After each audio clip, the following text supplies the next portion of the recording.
someone came there to punch me in the face. Hi everyone, welcome back to On The Mend. This is the podcast where we look back at life's toughest moments to figure out how to move forward. Today's guest is writer, comedian, total powerhouse, fucking legend. It is Rosie Jones. Yes! Come on. You absolutely nailed it. Did I nail it? Yes! Well done. Just before we started shooting, I got incredibly insecure and paranoid about doing that intro. Why? I don't know. When I'm reading something, I feel like really strange about it. Who's up next week? Follow us to find out. Watch wherever you get your podcasts. Don't know what it is. That's so weird. Isn't it weird? Yeah. Because you nailed it. Thanks, babe. Thanks very much. How are you?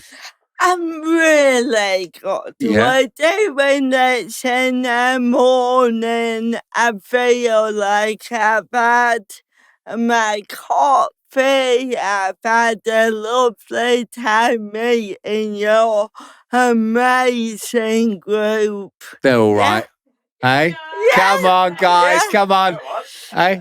Yeah, and I feel like I don't want to hype this conversation up at the beginning, but already I know we are gonna get into it. Absolutely. I fucking hope so. Yeah. So everything's good, man. You seem really, really well. You seem like you come in with such a positive energy. Yeah. You know, it's infectious. Yeah. You know, and I think everyone in here, like as soon as you walked in, everyone just went, come on, Yeah. let's go. It's wicked. And for me, I've been really excited to speak to you, right? Because like my sister's got cerebral palsy.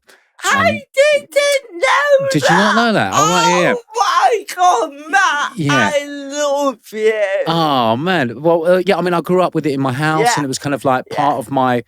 And for me, right, is that she's so fucking resilient. Yeah. Like, she's so strong and she was so cool.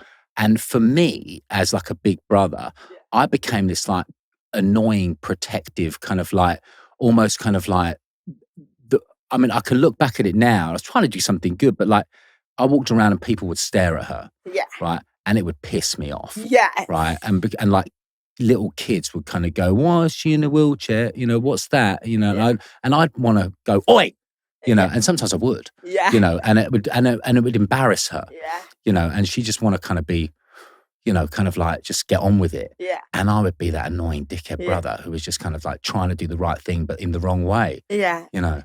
You're not annoying, and I wish you could talk to my brother, because he was exactly the same. Really?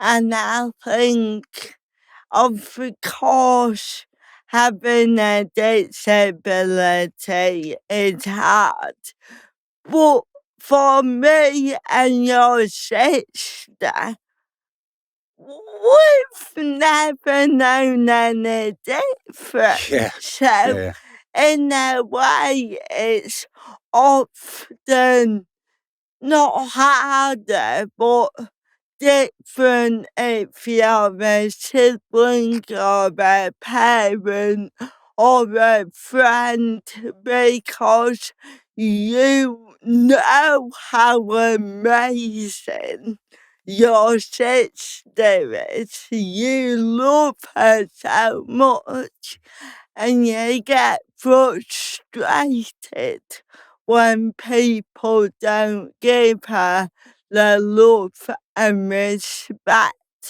she deserves. So, am I saying that you should have punched the lights out of every person who stared at her? Maybe not so much. Yeah. But I understand why you and my brother felt the anger that we don't really have, because if I took that and felt anger every time someone stared at me, someone laughed at me, someone was ableist to watch me. I'd be angry all fucking day. Yeah. And that's not a life I want to live. Yeah. So, and now why you felt like that, but that is something that we as disabled people cannot take on. Yeah. I think when I think about it, like when you said that, you just wanted someone to see because we love them so much, Yeah. right? And we just wanted people to see that. I think that people underestimated her.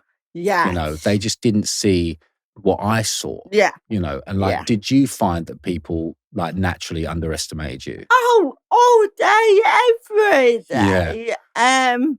Even now. And I think that's all about representation.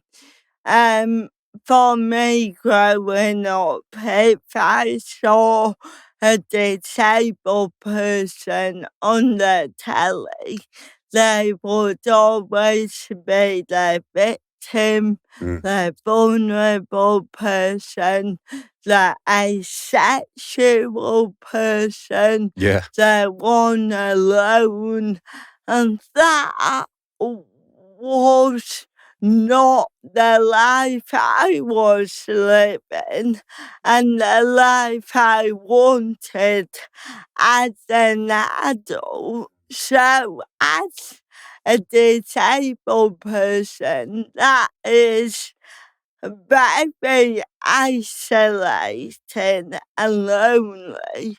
But if you're non-disabled and all you're getting fed is the notion that disabled people are in need and you need to help them. When you meet a disabled person in real life, you're gonna echo that and feel sorry for them. Yeah. But your experience of a disabled person was your sister. Yeah. So you didn't see her disability. It's all what was incredible and wonderful and brilliant and loving and hilarious Incredibly about annoying. her. Yeah. So, you So know annoying. what? We can be so annoying. You never. Yeah, Never. me. So it's so simple, and I think you could say it for every minority out there. A lot of the discriminations come from a lack of awareness, and all you need to do is talk to a disabled person for 2 minutes, and then you would be able to go, "Oh, we got similarities." Yeah.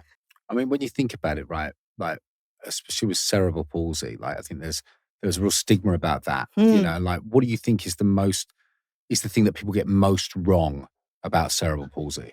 I mean, again, you can say it for every disability, but my biggest obstacle growing up was people thought my disability was also an intellectual disability. Yeah. And I am really fucking clever, actually. And cerebral palsy affects people in different ways. Sometimes it does involve intellectual disability, but for me, what frustrated me was people patronizing me, people talking slowly to me, Oh, which yeah. I never understood because I was like, don't worry, babe. I'm covering the talking slowly aspect. If anything, you should talk double speed and then we can balance each other out. Yeah, yeah. So, and every like barrier I came across, people underestimating me time and time again. So luckily I have great parents. My personality innately made me a stubborn bitch.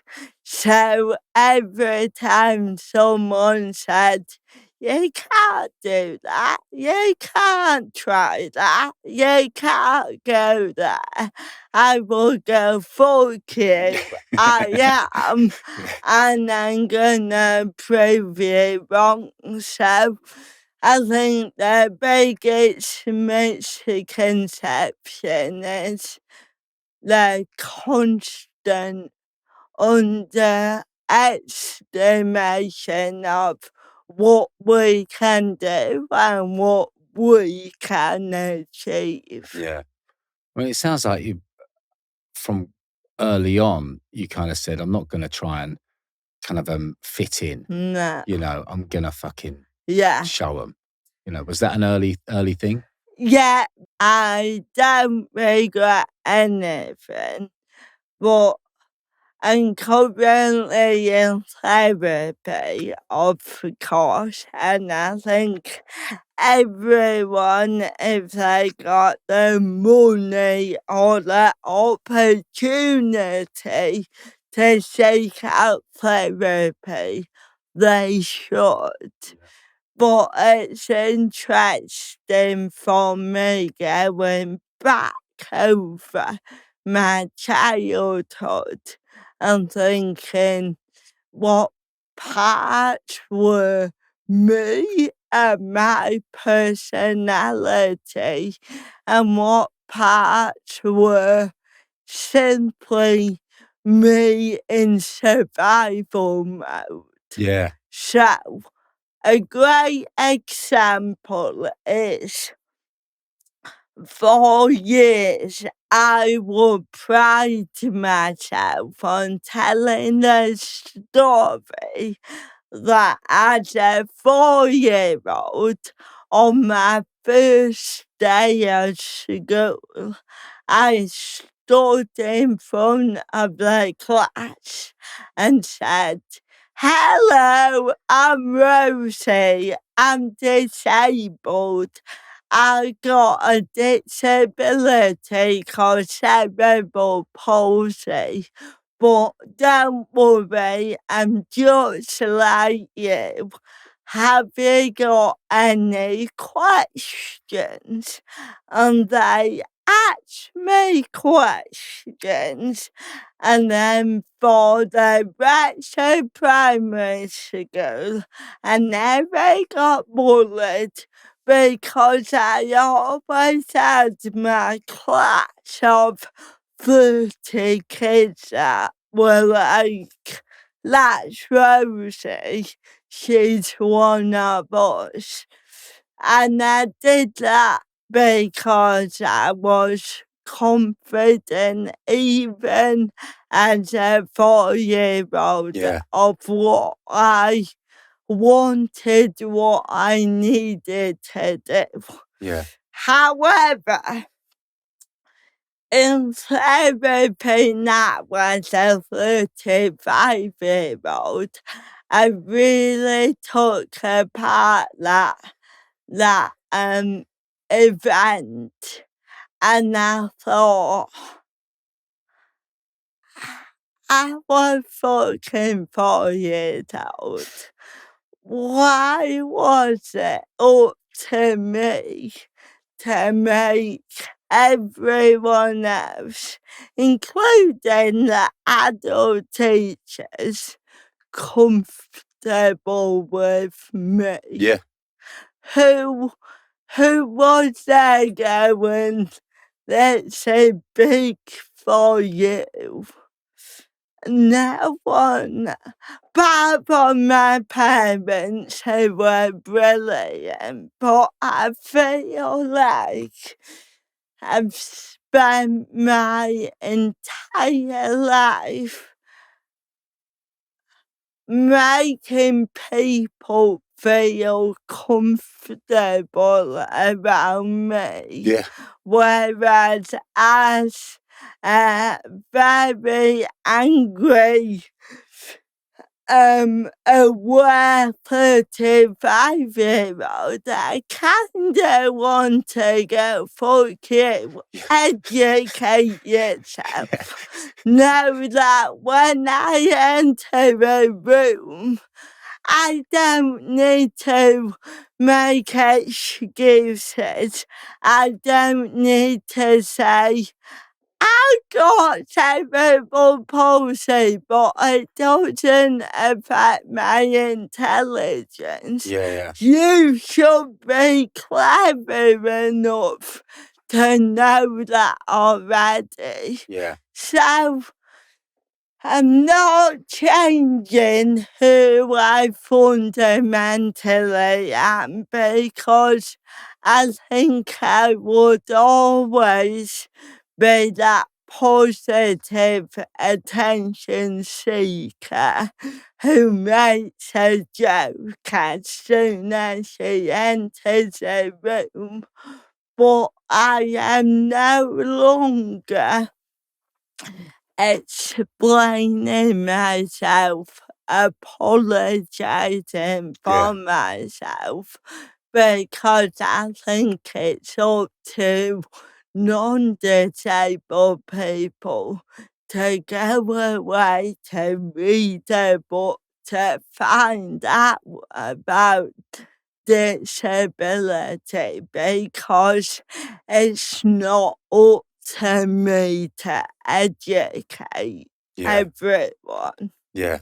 Do you feel that sometimes? Do you feel like it's kind of like, I mean, when you look at like what's on telly these days, do you feel like it's positioned on you sometimes to represent disabilities? Yeah. Yeah. Yeah. When I started out comedy, I was very adamant that I was a comedian and only a comedian, because no one's asking Michael McIntyre what he currently thinks about the government. He's allowed to go out there and tell jokes and then go home. Yeah. And I, in the beginning, got very annoyed that every interview would talk about my disability, talk about me being gay, talk about what it's like for a female comedian. Boring. Yeah. And I just wanted to go out there and tell jokes. Ever feel like you're burning the candle at every end? That was me on tour, back-to-back shows, brutal travel, barely any recovery time. And let's face it, I'm not 25 anymore. I mean, my body was like, mate, what are you doing? So before the next leg, I switched things up and started taking Vitals by Heights. Just 2 capsules a day, packed with 20 essential nutrients for brain and body, omega-3s, B vitamins, D3, all the good stuff. I mean, Heights has massively transformed the way I tour. I used to have trouble sleeping, not be able to fall asleep, be wide awake for hours, or fall asleep, wake up in the middle of the night, not be able to get back to sleep, then have to do a whole new day the next day, feeling pretty groggy. You know, Vitals has changed that for me. This isn't some gimmick brand either. Heights is formulated by doctors, backed by science, and trusted by elite performers. There are literally thousands of 5-star reviews to go along with it, right?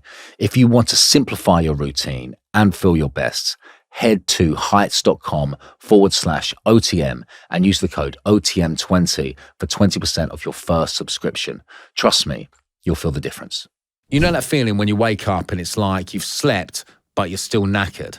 Well, I used to blame the kids, the late nights, my busy schedule, basically everything but what I was actually sleeping on, my mattress. Turns out that was a problem all along. When you're trying to rebuild yourself as a husband, a dad, a mate, whatever, you learn that good sleep isn't just a luxury, it's what you need to fill those roles. So over at On The Mend, my podcast, we switched to Simbra, hybrid mattress. We chose this mattress as we learned the hybrid layers adapt to your body, keep you cool and give you proper support. All of this helps so much when you're waking up refreshed and you're not dragging yourself through the day. So you can become a better version of yourself through the power of sleep. Simba's won over 100 sleep awards and 6 Which Awards. Best buys, and I get why. You get over a 200-night free trial, a 10-year guarantee, and flexible finance options. So there really isn't a risk, and you'll get to see how amazing you really, really sleep. Honestly, it's amazing how much better life feels when you're well rested. Head to simbasleep.com/on-the-mend and give yourself the rest you deserve. But then I had a turning point in lockdown. I think we all had a moment during the pandemic where the world felt more scary. Everything felt more political. I definitely educating myself. I read a lot of books. I weirdly discovered what ableism really meant as a 30-year-old. And that made me realize that whilst I am still first and foremost a comedian, I earn my money by telling jokes. I need to acknowledge my privilege. I need to realize that I have a platform. I am listened to in a way that not a lot of disabled people are listened to, and a good example is a current government and how they're treating disabled people, which I find to be abhorrent. I was able to go out there and go, hello, I'm disabled. Here's how it will affect me.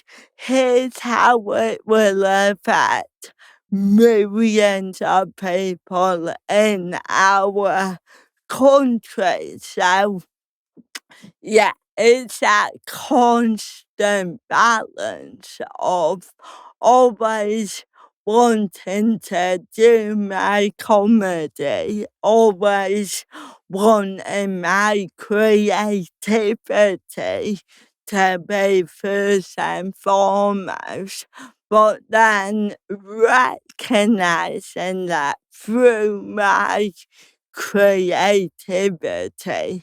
I can often make points that will hopefully make the world a better place for people like me. Yeah. I think we're getting better in terms of disability representation. But for example, the first few panel shows I went on, I was very aware that I was one of the first disabled people to do that panel show. So if I have a bad day at work, I felt like I was doing a disservice to all disabled people. Yeah. So I don't feel that specific pressure as much now because I hope I've made a name for myself away from all my labels. Yeah. But it's definitely something in TV where I think if I do for example, travel show and it's rubbish, it cans, and I quite rightly don't get another series,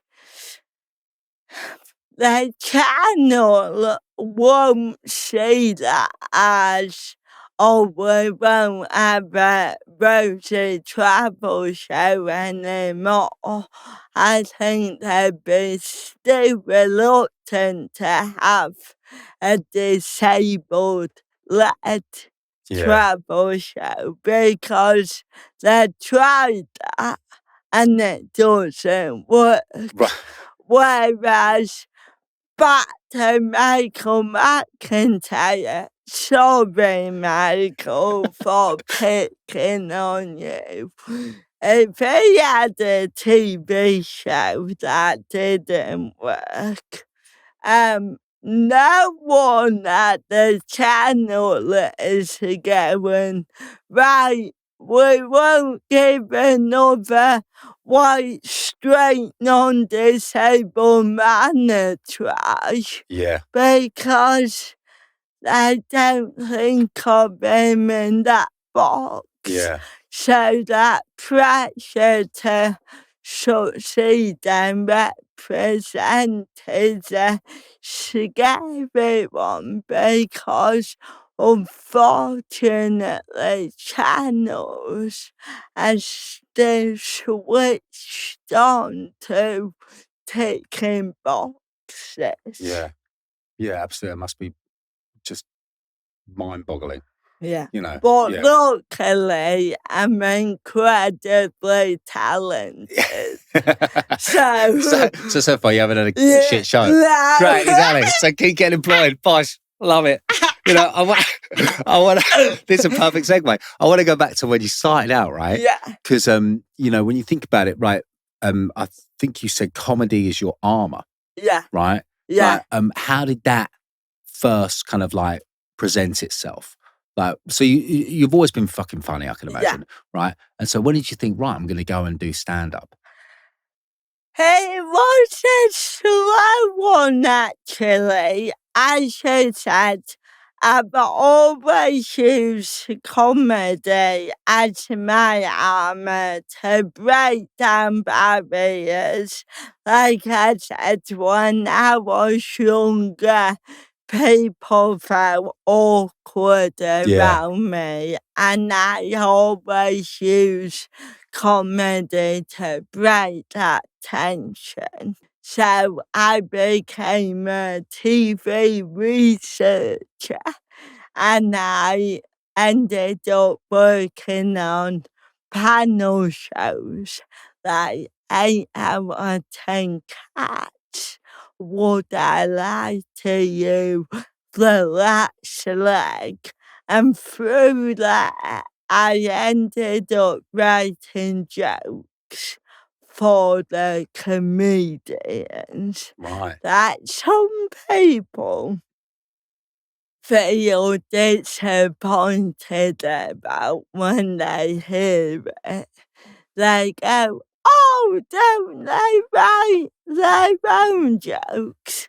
A lot of them do, but the sheer notion of a panel show means that the host needs 30, 40 jokes per episode. Yeah. We're filming 2 episodes a day. We're filming 10 episodes in 1 week. So there's That's a lot of jokes. Yeah, there's Yeah. a lot of writers who chip in and contribute. And I started writing a few jokes for Jimmy Carr, and he used them. And I remember the first time Jimmy said one of my jokes on 8 out of 10 cats, and the audience laughed. My first thought was, yay, it worked! They think I'm funny. And my second thought was, he said it wrong.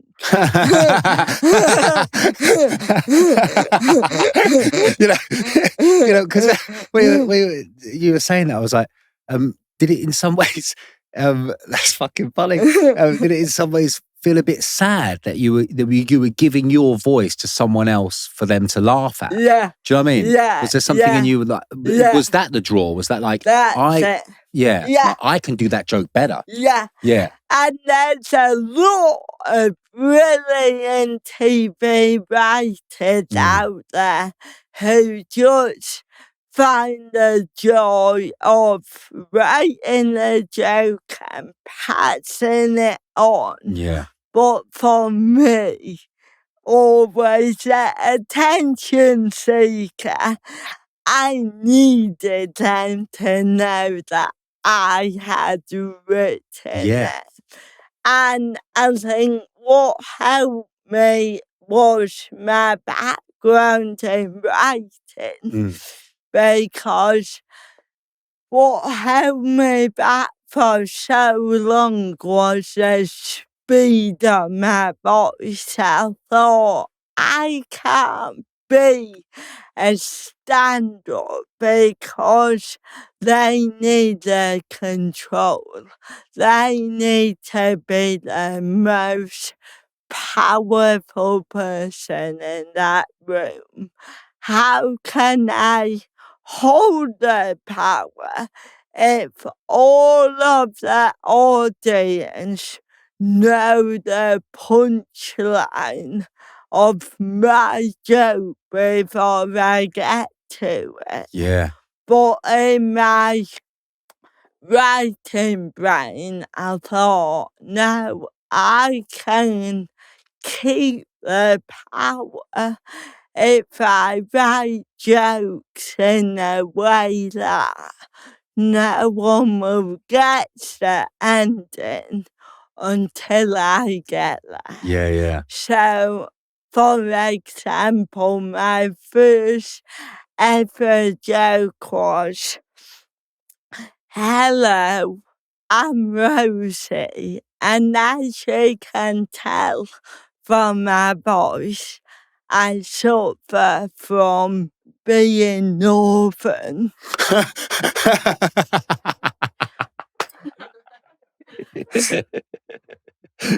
Fucking brilliant. Yeah.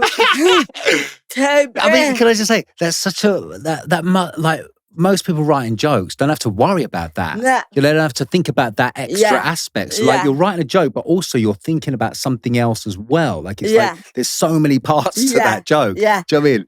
But the geek in me loves it. Yeah. Because it's like a puzzle. Right. And that specific joke is such a good example because that was at the beginning of my career.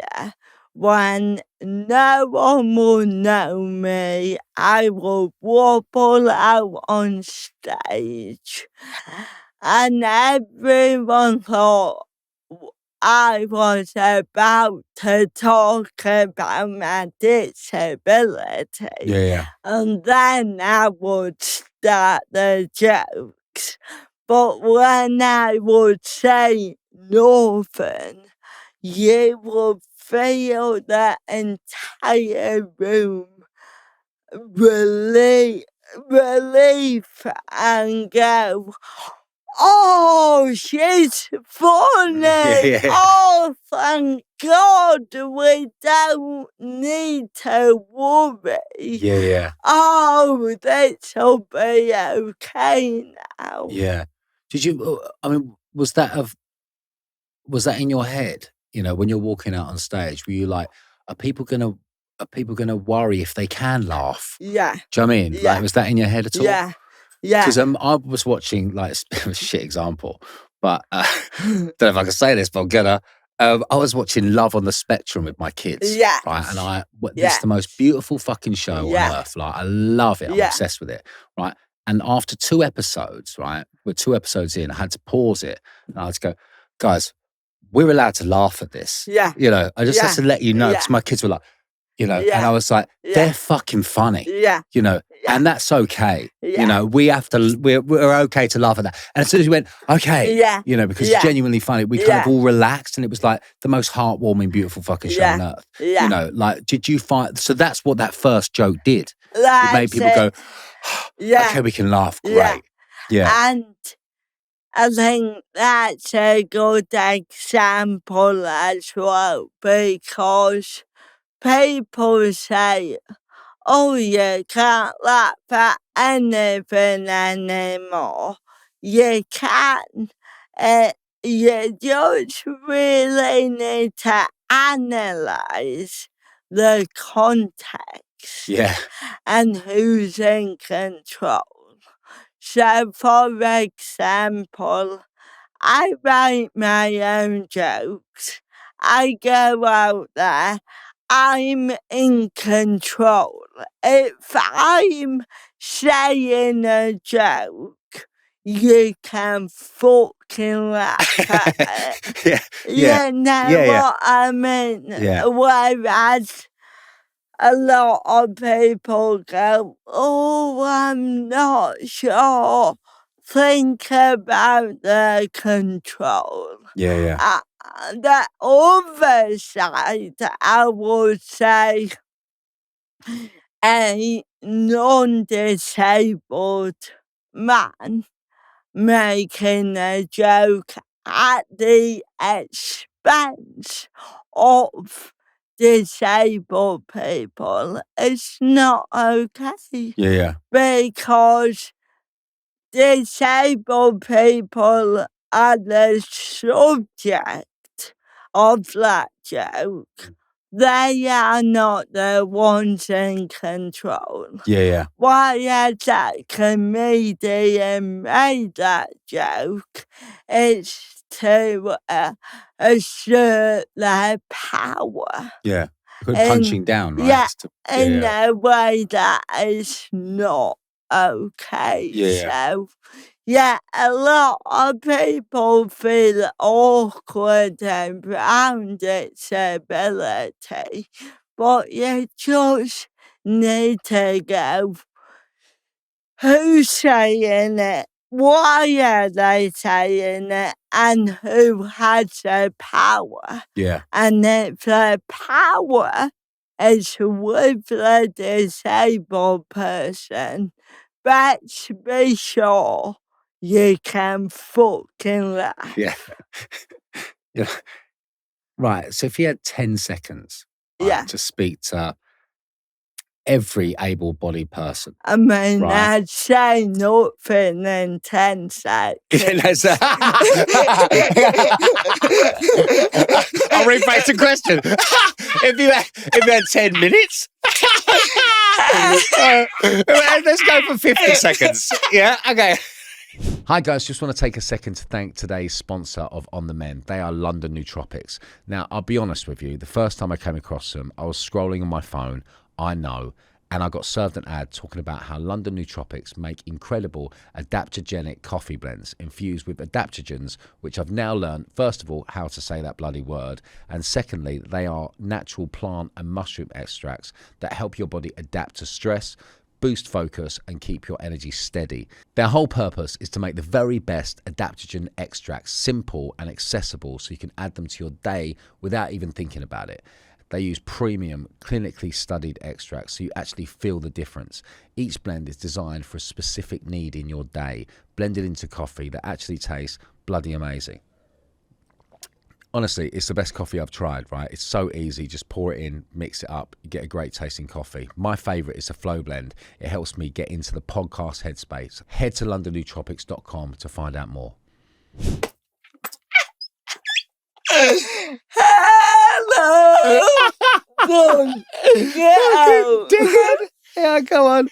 Right, okay, so if you had a minute to speak to every able-bodied person who's ever like kind of, I don't know, pitied you, you know, because that was my experience with my sister. Like, people pitied her and it fucking used to piss me off. I was like, she fucking cooler than you, mate. Yeah. You know, who the fuck are you? You know, like, what would you want to say to them? Actually, I only need 10 seconds. Right. Fuck off. Boss. Great. Fucking love it. No, it's interesting. It's so fucking hard and so fucking nuanced. And I feel like, unfortunately, I can't change the mind of every non-disabled person out there. But I would say, educate yourself, talk to disabled people. Don't live with the notion that all disabled people are vulnerable and need your care. We're all different. Talk to us. If you have questions, and they are good, decent, well-meaning questions, and not just, can you have sex? We'll answer them. Even, can we have sex? Yeah, we can. Just, but it's so nuanced. I feel like, can I tell you a story that has been on my mind? No. Okay. Bye-bye. Bye-bye. I feel like you're the right person and this is the right environment for it. So, last week I did a gig that I enjoyed, but it was middle of London on a Friday night. It was an audience who think they like comedy, but really they just want to see Michael McIntyre. It's not that fresh comedy nerd audience, but I love performing there because it allows me to check if my jokes are funny when I'm out of the echo chamber of my left liberal lovely fan base. So I went on, did 20 minutes, absolutely nailed it. And after that, a man came up to me and said, "Can I have a photo?" And I said, "Yeah." And then he said, "Can I have a word outside?" So as a woman at night, middle of London, I've got my alarm bells flashing a little bit, but I thought it's very public. I'll give him the benefit of the doubt. And I went outside with him and he said, "I'm from Liverpool, but I come down here because I want to get away 6 tickets." So I'm in my head going, give a shit. Yeah. Why is he telling me this? And he said, but I couldn't get tickets. So I thought, what is the second best thing to do in London on a Friday night? And he said, he thought, I will go and seek out Rosie Jones performance. And they told me that he has a WhatsApp group with the lads where they share videos of me and they mock me constantly. And they said I came here to heckle you and to ruin your night because me and the lads will find that hilarious. And then you started and you were the best live comedian I've ever seen. I love you, so I decided not to heckle you. I mean, I don't know what was going on in his head. I don't know why he needed to tell me that. To make it more physical, it really felt like he said, "Hello, I came here to punch you in the face, but now I'm here, I quite like your face." But I'm still leaving that interaction with the knowledge that someone came there to punch me in the face. Yeah. So that's all to say, back to your initial question of what would you say to non-disabled people.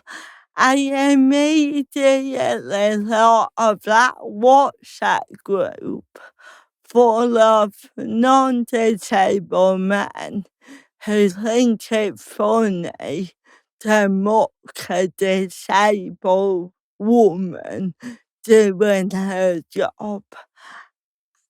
I don't think there's anything I can say to get through to those people. I could say, like, what happened to him. I could say, look, lads, come to my show, meet me, chat to me. Then if you still want to mock me, you do you. But I can't be arsed. Yeah. I don't want to individually meet assholes who may or may not like me after the 20 minutes. There's some people that are not worth my time and my energy. So I choose to ignore them. I choose to spend my energy and time focusing on both disabled people who need that reassurance and that joy to know that they can be whoever they want to be, and I want to spend my energy on kind, intelligent, non-disabled people who want to learn and want to become better allies. There's some people out there who I don't want to talk to because they are cunts. Absolutely. It's fucking awful people. Yeah. You know, I mean, I can't imagine that. I mean, I mean, what does he expect to get out of that fucking interaction? Do you know what I mean? Like, what does he expect? Like, it's like, oh, well done you, because you stopped me from being a dickhead for one night. He Do you know what I mean? wanted a pat on the Yeah, back. he did. He did. He wanted me to go, thank you. Exactly. That's exactly what he wanted. What a prick. Yeah. Yeah. Fucking hell. I mean, how'd you walk away from something like that?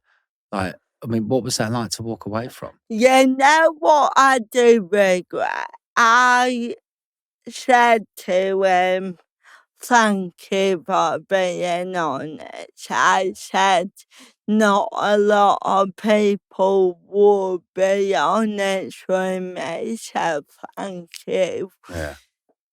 And on the tube home, I was like, fucking idiot, why did you thank him? But I think in the moment, I was not only aware that it could be aggressive towards me. I was also aware that it was 10 p.m. I was alone and I just wanted to end it amicably and get out of there. But yeah, he wanted a pat on the back. Yeah. What a prick. I know you don't need to hear it, but I'm so sorry I had to fucking hear that shit. I mean, it's so fucking awful that people are like that. No, it's all right. What actually scared me more is the notion of what we do means that 3-4 nights a week you can Google me and then be in the same room as me. Yeah. That was scary. Yeah, that's scary. That must be fucking scary. And it's scary to know that there's people, a lot of people out there who find joy in punching down and ridiculing. Yeah. But are they happy in themselves? Yeah. I don't think they are. Yeah. I mean, you've had to deal with a lot of that, right? Like online trolling and shit. You know, I mean, Yeah. like I can think of some stuff that's said to me, right? I'd love to say that I'm bigger than it, like I read some shit and it fucking, some of it really affects me. Yeah. I'm trying to get better at that, but I'd love to say, oh yeah, whatever. But no, it does. It Yeah. does. I read that shit. Yeah. It fucking sticks with me. Yeah. Does it with you? Yeah. I will completely butcher it now, but I talked about it a lot on therapy. Yeah. And I was talking about how some comments, like, I get a few comments that are like, she's so obese. And I read that and go, what? Yeah. Because I'm not obese. Yeah. But it's a comment that deep down I think about myself. And my therapist said it's almost like Velcro. And you got one side of it, and that are your insecurities that you going, oh, I don't like this about me. And then when you read a comment that goes, yeah, that thing you don't like is shit. Yeah. So it sticks to you a lot more because it feels like you're getting validation for an insecurity you already have. Yeah. That's so true. Yeah. Because Yeah. the ones that are wrong, I don't care Yeah. about, but the ones that are kind of like, oh, you hit me a little bit. Yeah, That hurts. yeah. Yeah, it's like, Yeah. yeah. I mean, but you seem so positive though. Yeah. So like, how do we get there? How do we get to this positive version? It's hard, and every day's a new day, and I'm being really honest with you. I had a shit week last week. The days after that interaction with that guy, it took me 3-4 days to process how that made me feel. But what makes me good is allowing time to be sad. Yeah. Really sitting in that sadness for 2 days and then going, right, shake it off. It's okay. One more time for therapy. That's been a game changer for me. Me too. I think I have incredible friends and family, most of whom I've had in my life long before I became a comedian. So all the social circles I hang out in, I couldn't care less who I've met, what celebrity I'm seeing tomorrow. Yeah. They just want to chat about normal stuff.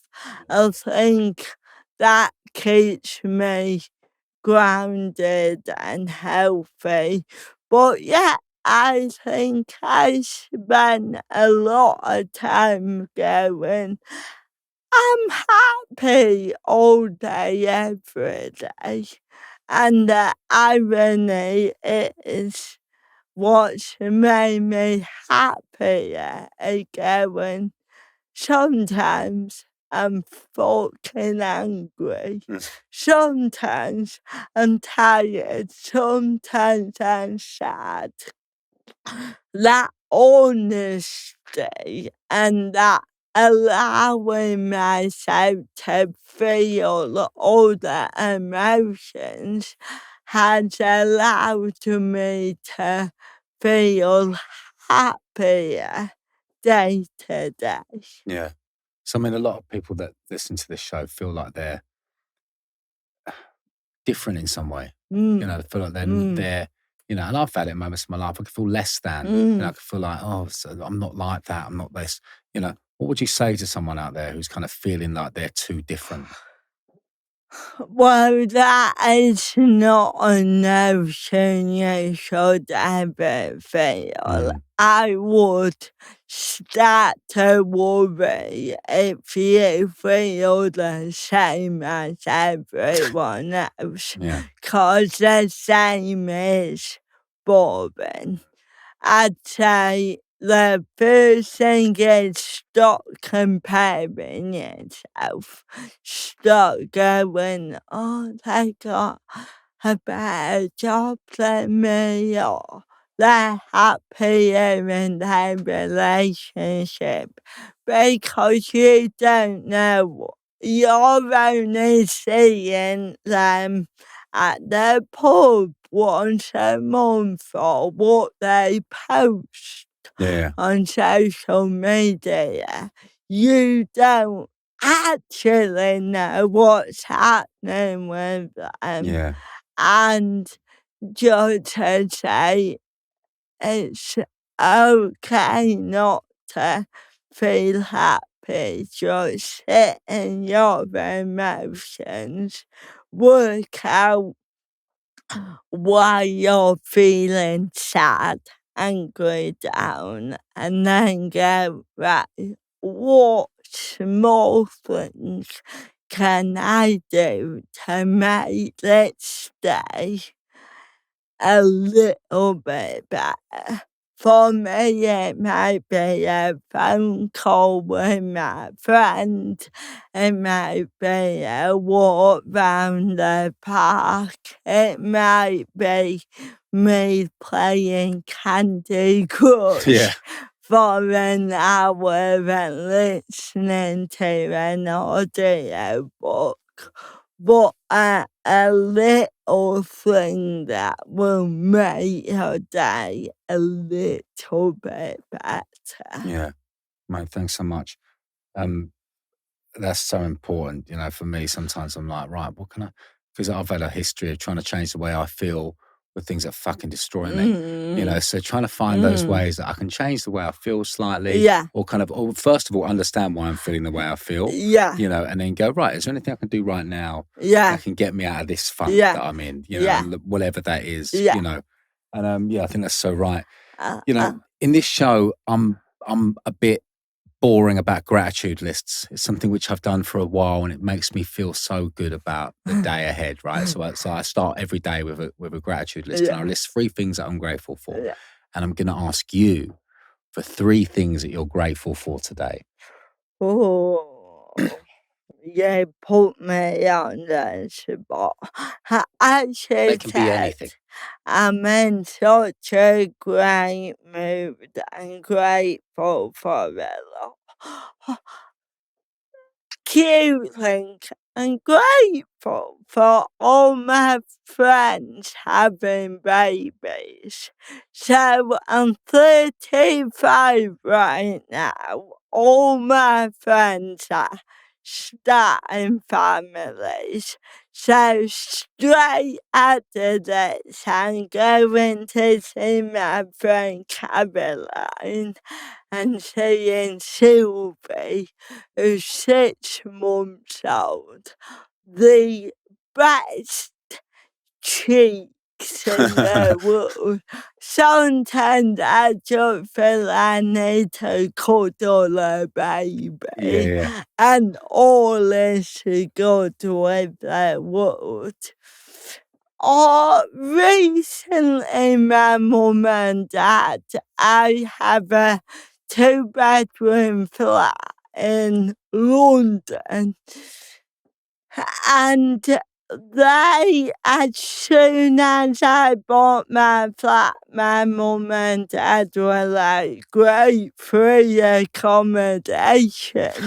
So they're down here every weekend, and they've been here 4 weekends on the trot, and we just had amazing theatre trips, dinners out, and I look at a lot of my friends and their relationships with their parents hasn't changed since they were kids. Yeah. And I really feel like we've successfully navigated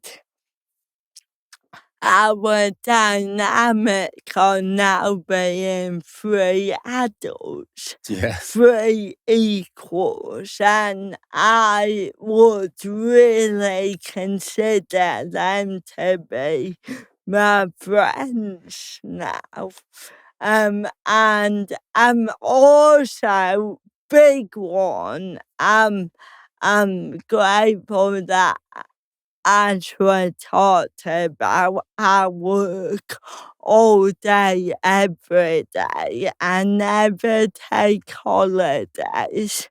But I just booked 4 days away with my girlfriend. And we had a lovely conversation because she wanted to go camping, and I said, yeah, I'll go camping if we have a bed, a kitchen, walls, doors, windows, and a hot tub. So we've made a lovely compromise. We're in a camping site, but we're in a cabin with a hot tub. So I'm very excited and I'm very grateful for our long weekend away. Amazing. Rosie, I hope you have the fucking most amazing weekend. I can't Thank you wait. so much for coming on. You're fucking amazing. Thank you. Thank you so much. If you enjoyed this conversation with Rosie, please follow On The Mend wherever you get your podcast. It really helps us grow the show and be able to speak to more amazing, fascinating people along the way with their own stories. And please do get in touch with us on Instagram to share your thoughts on this episode. We'd love to hear from you. Once again, if you or someone you know is struggling, you're not alone. There are lots of ways for you to get help, and we're going to list some of them, some of the trusted support services in the show notes. Please go take a look. Thank you so much.